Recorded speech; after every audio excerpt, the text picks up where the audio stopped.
All right. Good morning, everyone. Let's move on. William Zepeda, Shakur Stevenson. Should it happen? Yeah, absolutely. I hope it happens next. Turkey Al-Sheikh says he wants to make the fight.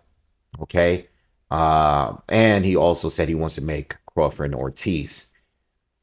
If there's a chance that these two fights can happen on the same card, excellent. If not, cool. I mean, I think either way, these fights are big fights. Okay. And I think they will do, if they happen, especially if they happen to be on the same card, making Crawford and Ortiz the main event and making this a co-main event is definitely more. It's definitely worth pay-per-view, a pay-per-view purchase. So I love this fight, and I think it's a very important fight, and I think it's a fight that makes everyone happy. Everyone is going to get what they want. All the criticisms that people have of any of these fighters or any of these four fighters will see it on that night on the fight. Shakur Stevenson has been getting probably the bulk of the criticisms within this past year because of his performance against De Los Santos and Haratunian.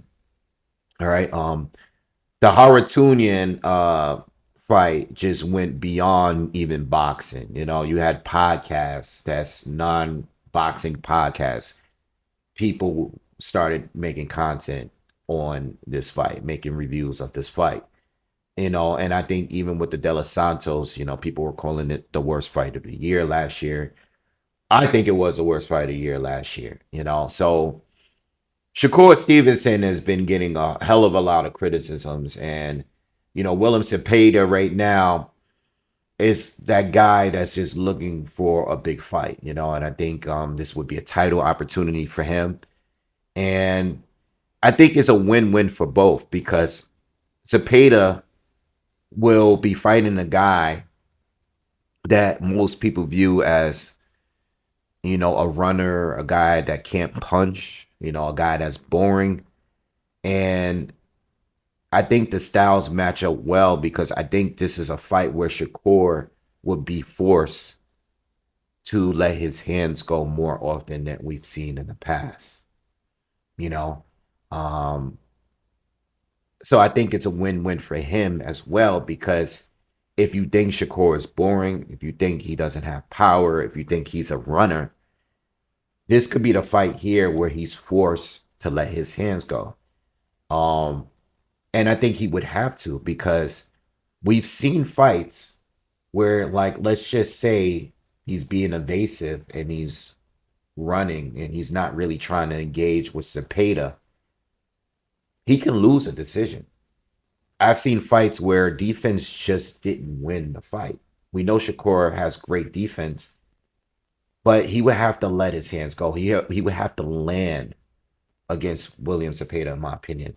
I think if he were to take an approach where he's giving us a lot of movement, and just mostly pot shotting here and there and tying up, I think the judges could possibly see it where even though William didn't land much, him being the aggressor in the fight could give him the win.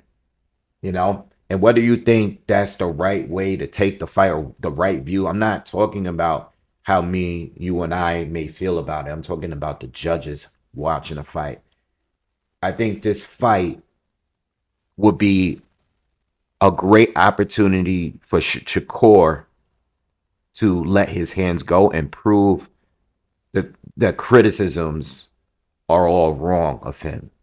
You know, De Los Santos just didn't engage enough, and Shakur obviously didn't engage much neither. He's saying that he had an injury in his hand. So there wasn't much punches thrown in that fight. The Horatunya fight, yeah, Shakur is winning, but he's not like hurting Horatunya. He's not getting him out of there. He's dominant, but it's the same pace throughout the entire fight. So people were calling him boring. So with that being said, this is a fighter here where Shakur will be fighting an aggressive volume puncher, a guy that's known to throw over 1,000 or 1,200 punches in a fight. And even if Shakur is able to neutralize him a bit, Zepeda is just going to be aggressive no matter what. You know, I guess it all really depends on how well Zepeda is willing to cut off the ring if Shakur decides to move in the fight. So I think this fight is it should happen, and I hope Golden Boy and wherever Shakur decides to go. I don't know if it's going to be Matchroom, but I think this is the fight to make. And if Turkey Alex Sheik wants to make this fight, I'm sure the fighters will be happy with whatever they're getting paid, and it would be a fight that the boxing public would want. And the same with Crawford and Virgil Ortiz. If they were to make both of these fights on the same card, it would definitely be worth the pay-per-view. But the timing is great.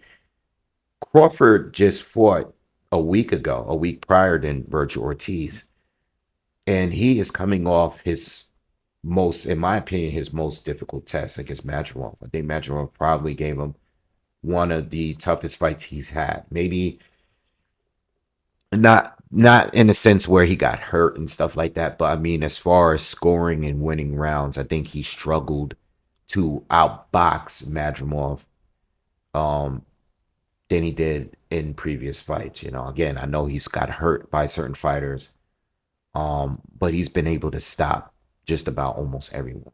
All right, but Madrimov not only did not get stopped, but Madrimov like gave him trouble boxing wise. So he's coming off that fight, and then Ortiz is obviously coming off of the controversial decision of last week. All right, a majority win for him. All right, majority decision win, where he was dropped twice in a fight. In the first fight that he didn't get not only score a knockdown, but he didn't get a knockout in. All right, so both are coming off tough fights. I think they're both at 154, haven't been there long. And it wouldn't be a unification because Ortiz is the interim WBC champion. Obviously, Fedora is the full champion right now. But it would still be a big fight. And it's history with this fight, because Virgil Ortiz was a high-ranked WBO fighter at 147 and was offered twice to fight Crawford by the WBO sanctioning body, and it was turned down twice. And there was a period where Virgil Ortiz, was calling out Crawford, like maybe around the time he fought, who did Virgil Ortiz fight? Maurice Hooker. So around that time, there was talks of them fighting, and there was some buzz here on social media about those two actually fighting each other. And it just never happened. So there's history behind the fight. We know that Turkey wants it. Just because Turkey wants it doesn't mean it's absolutely going to happen. But if Golden Boy is working with Turkey Al Sheik, and I'm sure the money would make everybody happy. This would be an excellent card and definitely worth a pay-per-view.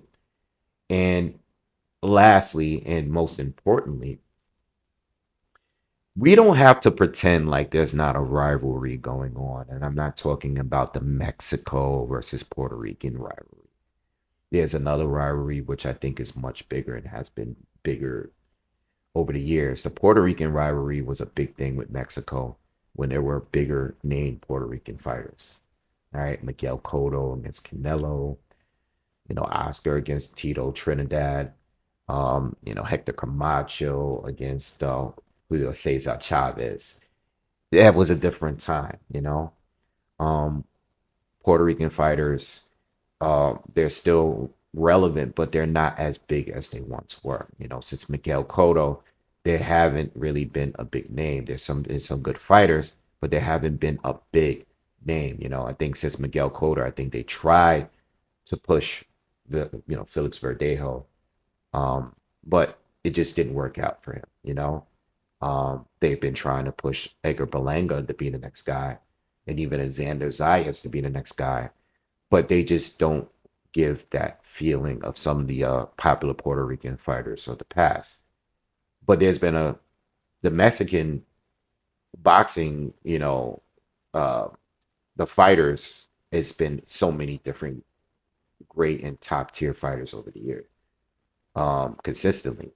With that being said, the real rivalry here is between the Black American fighter and I would say the Latino community, but definitely the Mexican community. And we don't have to pretend like it's not a thing. It's real. It's been real. You can add Floyd Mayweather as a reason behind that, being a Black American fighter, fighting Mexican fighters on Mexican holidays, and winning all of the fights. I think that definitely created more tension between both communities.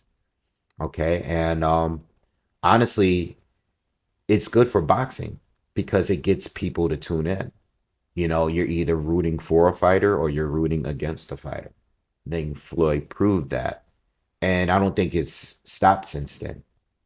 All right. I think it's going on. I think a lot of I know based on the social media times that we seeing it every single day. I know I see it in my comments, but I see it everywhere else.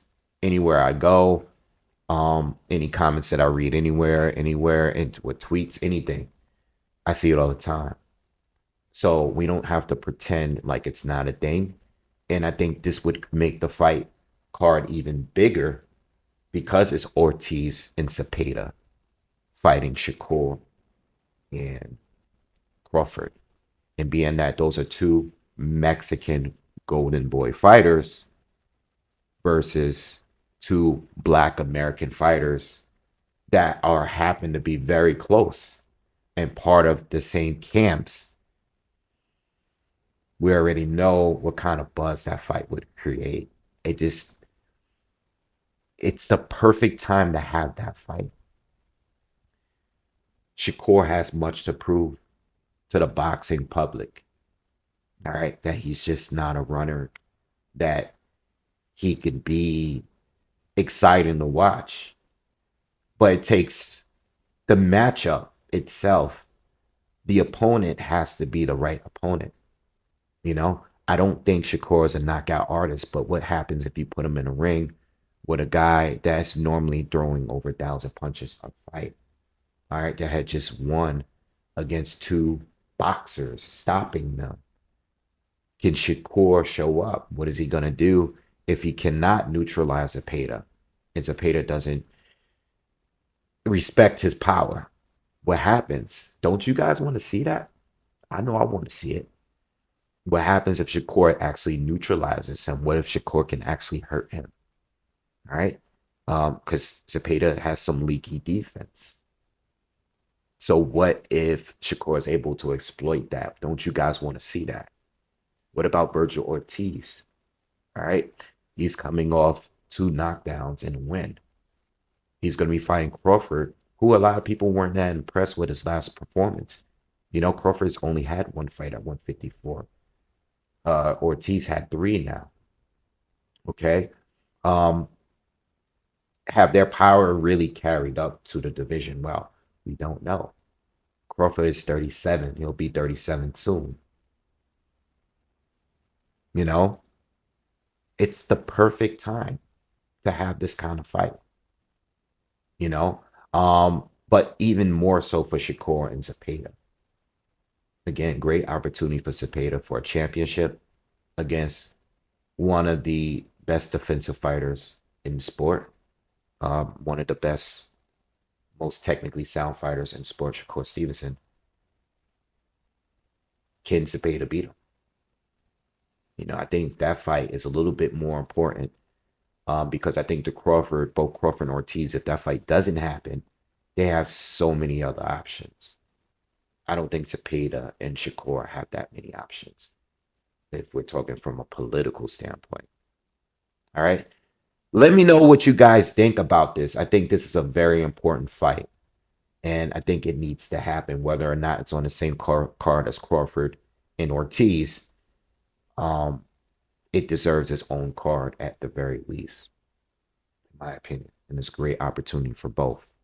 And then it would create buzz for that new rivalry that we can just let's be open about it. It's real. We don't need to hide it. Let me know what you guys think. Subscribe to the channel, and I'll see you guys on the next one. Peace.